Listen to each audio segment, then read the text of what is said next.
고마우신 하나님, 주님 안에서 안식하게 하시고 또 한 주간, 또 새로운 한 주간과 새날을 열어주시니 고맙고 감사드립니다. 이 한 주간도 또 오늘 하루도 우리 참된 목자가 되시는 우리 주님을 정말 의지하면서 저희가 나아갑니다. 늘 실만한 점만 물가로 인도해 주시고 또 여러 위험과 위협과 또 재난과 이런 것으로부터도 또 저희들을 막아주시고 보호해 주시는 우리 주님을 신뢰하며 또 나아갑니다. 주님 안에서 또 참된 평화를 누릴 수 있게 도와주시고 저희가 주님의 정말 마음을 가지고 또 세상에 정말 나가서 많은 사람들을 사랑하고 또 많은 사람들을 또 용서하고 또 우리의 잘못을 정말 구하고 이러면서 함께 참 평화로운 공동체를 정말 이루어가기를 원합니다. 우리 성령님 주장해 정말 주옵시고 오늘도 주님의 정말 뜻을 깨닫고 그 뜻을 이루기 위해서 또 힘있게 나아가는 복된 날 하루 되게 하여 주시옵소서. 감사드리고 예수님의 이름으로 기도드립니다. 아멘. 오늘 주시는 말씀은 우리 시편 58장 11절 말씀입니다. 시편 58장 11절 말씀. 그때 사람의 말이 진실로 의인에게 갚음이 있고 진실로 땅에서 심판하시는 하나님이 계시다 하리로다. 아멘.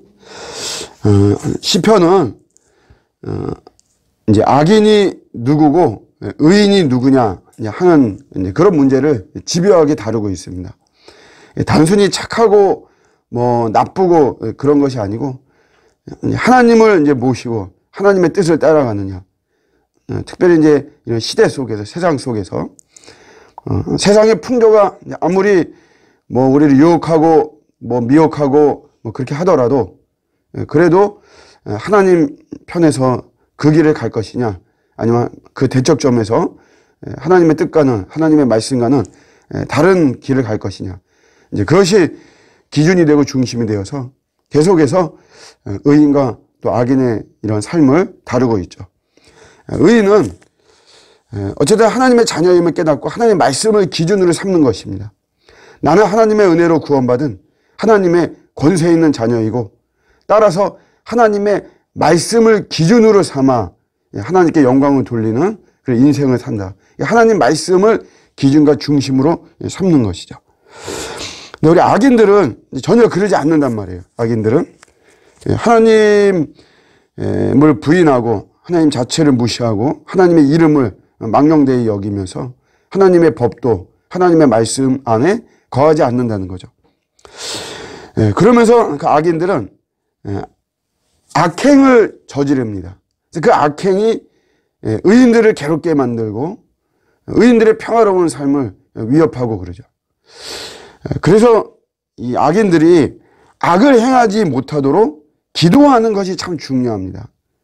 우리 의인들이 할 수 있는 사실은 굉장히 소극적인 것 같지만 굉장히 적극적이고 능력적이고 전투적인 것이 바로 기도입니다. 악인들이 그런 악을 행하지 못하도록 우리 하나님께 호소하고 하나님의 도움을 구하고 기도하는 게 되게 중요하죠. 오늘 이 시편이 이제 다윗이 그런 거를 기도하는 거예요. 그런 의식을 가지고.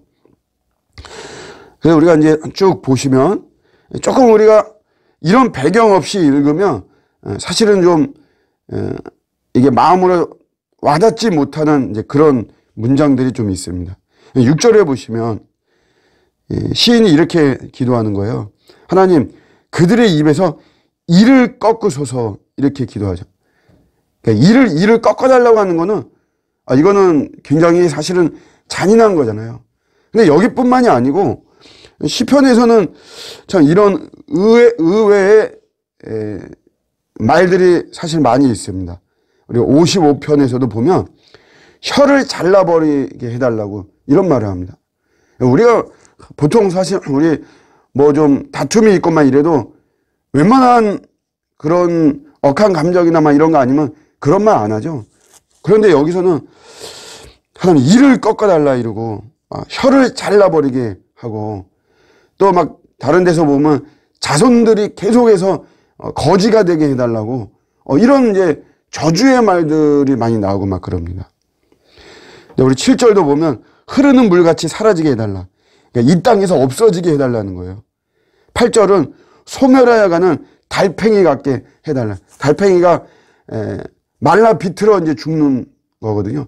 그거를 이야기하는. 그래서 저렇게 저 악인들이 말라 비틀어 죽게 해달라. 그런 강구나 마찬가지죠. 또 유산이나 미숙아가 되어서 죽는 것처럼 그렇게 죽게 해달라.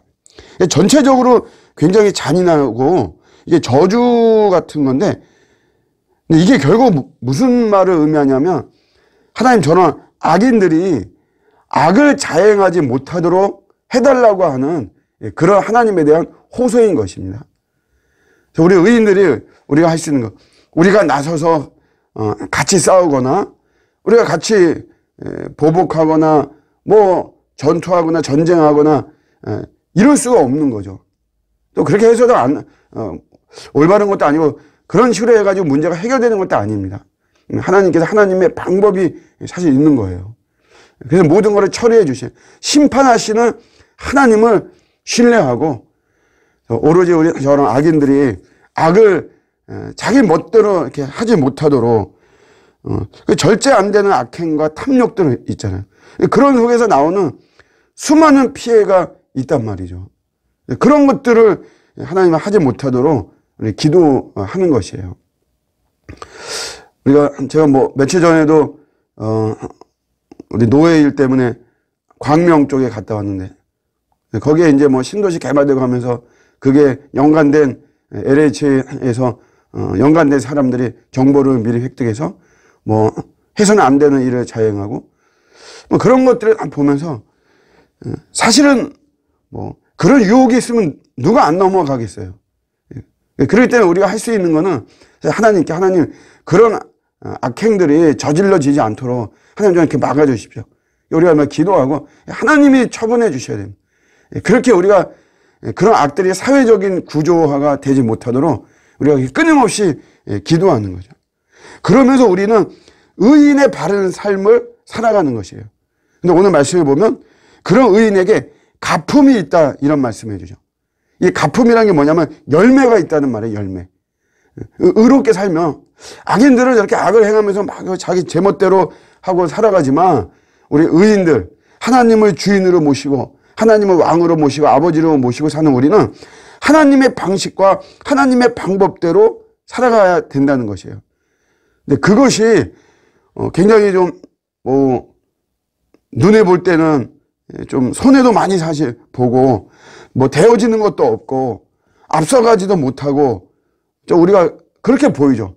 그런데 거기에 반드시 하나님이 열매가 주어진다는 것이에요. 하나님께서 결국 손을 들어주시고 그동안의 아픔과 수고와 고생을 다 갚아주시고 다 씻어주신다는 거예요. 다윗은 이렇게 말하잖아요. 원수의 앞에서 상을 차려주신다. 여러분, 상을 차리는 거는 오늘날 뭐 별로 중요한 게 아니잖아요. 우리가 뭐 다 밥상도 있고 또 식탁도 있고 막 뭐 상을 차리는 게 별거 아닌데, 이 다윗 시대에는 보통 사람들은 상이 없어요. 밥 먹을 때 그냥 바닥에서 이렇게 땅바닥에서 이렇게 해서 먹지 상을 이렇게 펴서 먹고 그런 것이 아닙니다. 상은 그야말로 왕이라든가 아주 높은 사람들만 받을 수 있는 그런 거예요. 그러니까 하나님이 원수의 앞에서 상을 차려주신다는 것은 하나님이 아주 나를 높여주신다, 아주 VIP로 만들어주신다, 그런 의미죠. 우리가 악인들의 악행에 대해서 나도 내가 뭐라고 내가 이렇게 뭐 깨끗하고 청결하게 살아갈 게 뭐가 있냐, 그러면서 우리가 그런 방법과 그런 방식으로 살아가는 것이 아니고, 우리는 하나님이 우리에게 주시는 이런 하나님의 말씀에 대한 선량함과 깨끗함에 이런 모습으로 우리가 살아갈 때, 그런 의인의 모습으로 살아갈 때 흔들리지 말고 억울해하지도 말고 그래 살아갈 때 하나님께서 반드시 우리에게 가품이 있다, 열매를 주신다라고 하는 것이죠. 우리가 억울하고 힘들고 외롭고 하더라도 믿음의 길을 항상 가시고 의로움의 길을 가시고, 우리 주님께서 우리가 알지 못하는 다 주님이 보고 계시는 거예요. 보고 계셔서 결국은 우리의 손을 들어주더라고요. 저도 오해를 받을 때도 있었고 억울할 때가 있었고 그래서 막 저도 막 한번 막 받아치고 싶고 막 이럴 때도 있었지만 그래도 그냥 주님께 맡기고 할 때 결국 시간이 이제 좀 많이 기다리느냐 아니냐 뭐 그 차이인 거지 결국은 의로운 방법과 의로운 길을 가는 사람들의 편을 하나님은 반드시 들어주시는 것입니다. 오늘도 이런 주님을 신뢰하면서 우리는 항상 의인의 길을 가고 의인의 양식을 먹고 또 의인의 봐야 될 것을 보고 의인으로서 승리하는 복된 하루가 되시기를 주님의 이름으로 축복합니다. 아멘.